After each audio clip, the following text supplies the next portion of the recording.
হরে কৃষ্ণ ভক্তবৃন্দ, শ্রী শ্রী সরস্বতী পূজার পর মহাপূর্ণময় মাঘ মাসের সর্বশেষ একাদশী ব্রত কবে পালিত হবে এবং এই একাদশী ব্রতের নাম কি? তো কৃষ্ণ ভক্তবৃন্দ, মাঘ মাসের শুক্লপক্ষের সর্বশেষ একাদশী ব্রতের নাম হলো জয়া বা ভৌমি একাদশী। জয়া ভৌমি একাদশী সর্বপাপ বিনাশিনী, সর্বশ্রেষ্ঠ, পবিত্রা, সর্বকাম ও মুক্তি প্রদায়িনী। এই ব্রত পালনের ফলে মানুষ কখনো প্রেতত্ব প্রাপ্তি হয় না। শুধু তাই নয়, এই ব্রত ব্রহ্মা হত্যাজনিত পাপকেও বিনাশ করে এবং জীবন শেষে মহা আনন্দে অনন্তকাল বৈকুণ্ঠে ব্যক্তি বাস করে। তো কৃষ্ণ ভক্তবৃন্দ, আজ আমরা আপনাদের জানাবো 2025 সালের জয়া ভৌমি একাদশী ব্রত কবে পালিত হবে, এই ব্রত উপবাসে কি কি খাবেন, কি করবেন, সাথে এই একাদশীর মাহাত্ম্য কথায় কি বলা হয়েছে, সেই সকল বিষয়াবলী আজকের ভিডিওতে আমরা আলোচনা করব। তো অবশ্যই ভিডিওটি সম্পূর্ণ দেখতে থাকুন।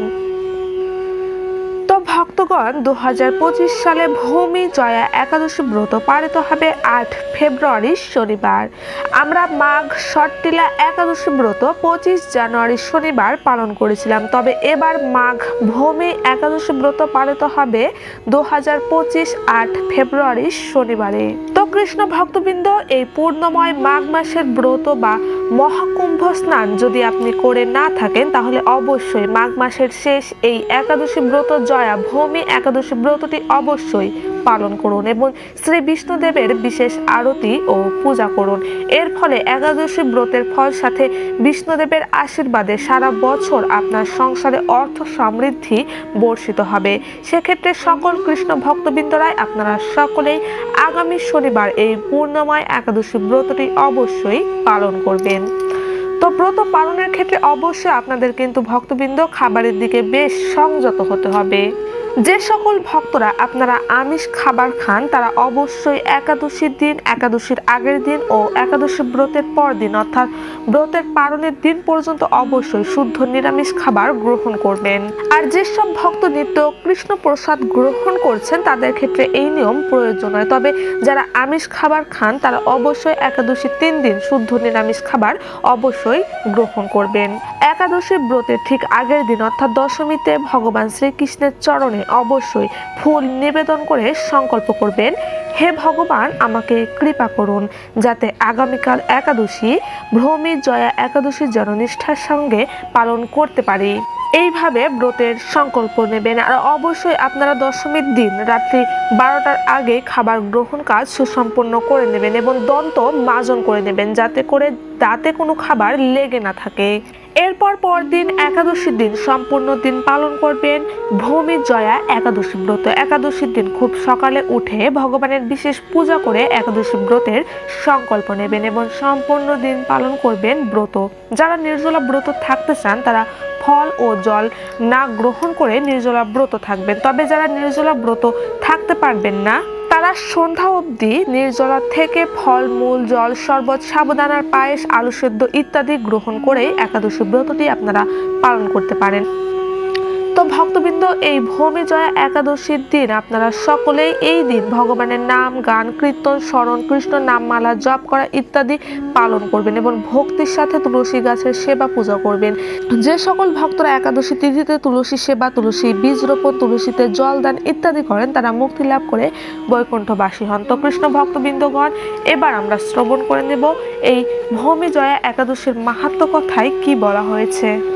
মাঘী শুক্লপক্ষে জয়া একাদশী ব্রত মাহাত্ম্য ভবিষ্যত্তর পুরাণে যুধিষ্ঠির শ্রীকৃষ্ণ সংবাদ রূপে বর্ণিত আছে। শ্রী গুরুর পুরাণে মাঘ মাসের শুক্লপক্ষে একাদশী তিথিকে ভৌমি একাদশী নামে অভিহিত করা হয়েছে। কল্পান্তরে বিভিন্ন পুরাণে বিভিন্ন নাম দেখা যায়। পদ্ম পুরাণ অনুসারে জ্যৈষ্ঠ মাসের শুক্লপক্ষে একাদশীর নামই পাণ্ডবা, নির্জলা বা ভীমসেনী ভৌমি একাদশী। যুধিষ্ঠির বললেন, হে কৃষ্ণ, আপনি কৃপা করে মাঘ মাসের শুক্লপক্ষের একাদশীর সবিশেষ বর্ণনা করুন। শ্রীকৃষ্ণ বললেন, হে মহারাজ, মাঘ মাসের শুক্লপক্ষের একাদশী জয়া নামে প্রসিদ্ধ। এই তিথি সর্বপাপ বিনাশিনী, সর্বশ্রেষ্ঠা, পবিত্রা, সর্বকাম ও মুক্তি প্রদায়িনী। এ ব্রতের ফলে মানুষ কখনো প্রেতত্ব প্রাপ্তি হয় না।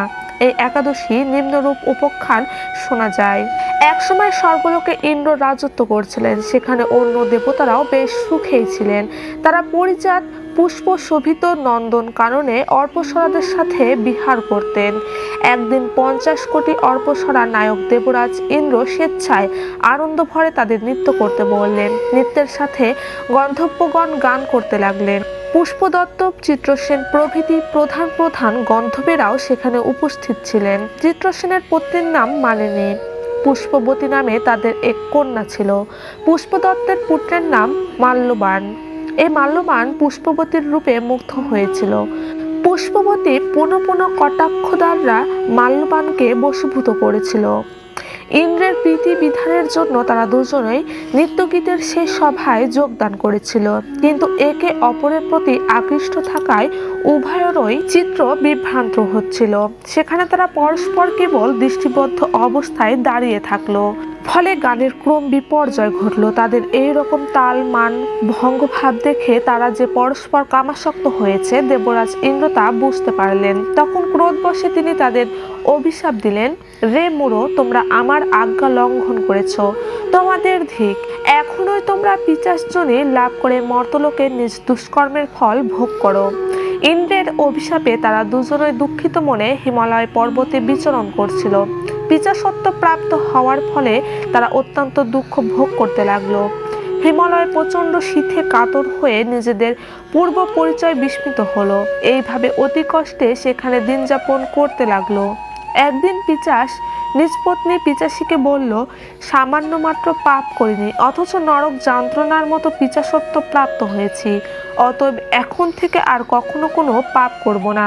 এইভাবে চিন্তা করে তারা সেই পর্বতে মৃতপ্রায় বাস করতে লাগলো। মাল্যবান ও পুষ্পবন্তীর পূর্ব কোনো পূর্ণবশত সেই সময় মাঘী শুক্লপক্ষিয়া জয়া একাদশী তিথি উপস্থিত হলো। তারা একটি অশ্বত্থ বৃক্ষতলে নিরাহারে নির্জল অবস্থায় দিবানিশি যাপন করলো। শীতের প্রকোপে অনিদ্রায় রাত্রি অতিবাহিত হলো। পরদিন সূর্যোদয়ে দ্বাদশী তিথি উপস্থিত হলো। জয়া একাদশীর দিন অনাহার ও রাত্রি জাগরণে তাদের ভক্তির অনুষ্ঠান পালিত হলো।